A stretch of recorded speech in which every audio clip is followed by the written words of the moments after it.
एक दिन एक छोटे से गांव में एक लड़का रहता था। उसके माता पिता ने उसे जंगल में छोड़ दिया। यह उनके लिए कठिन निर्णय था, पर वे उम्मीद कर रहे थे कि वह अपनी राह ढूंढ लेगा।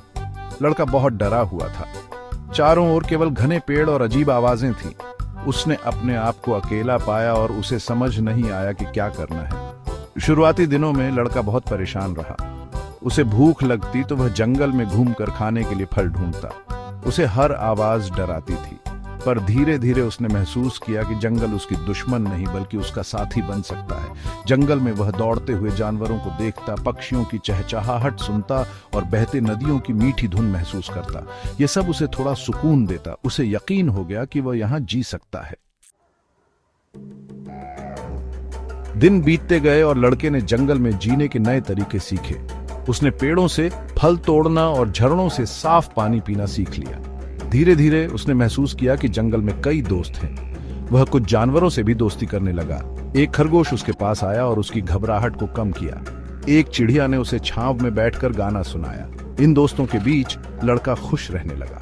जंगल में रहते हुए उसने सीखा कि कैसे जानवरों के साथ रहकर वे एक दूसरे की मदद कर सकते हैं। उसने यह भी देखा कि कैसे पक्षी अपने बच्चों को सिखाते हैं। ये सब देख और सीख कर उसे महसूस हुआ कि वह भी कुछ कर सकता है।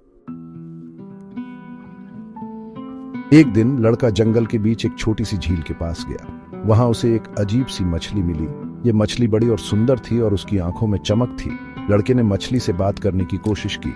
मछली ने उसे आश्चर्यचकित कर दिया। वह बोल सकती थी।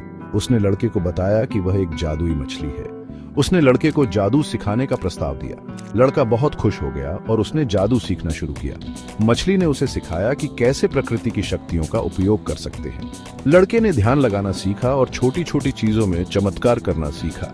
अब वह न केवल अपनी मदद कर सकता था बल्कि दूसरों की भी। जब लड़का जादू में निपुण हो गया, तब उसने सोचा कि अब समय आ गया है कि वह अपने गांव लौटे और लोगों की मदद करे। वह गांव में लौट आया। लड़के ने देखा कि गांव में कई मुश्किलें थीं। गांव में पानी की कमी थी और लोग परेशान थे। लड़के ने अपने जादू से एक झरना उत्पन्न किया। गांव के लोगों ने यह देखकर आश्चर्य किया। उन्होंने लड़के को धन्यवाद दिया और उसे हीरो मान लिया। इस कहानी से यह प्रेरणा मिलती है कि कठिन समय में भी हमें हिम्मत नहीं हारनी चाहिए। मेहनत और समझदारी से हम किसी भी समस्या का समाधान पा सकते हैं। और जब हमारी ताकतें दूसरों की मदद करने में लग जाएं, तो हम सच्चे अर्थों में हीरो बनते हैं।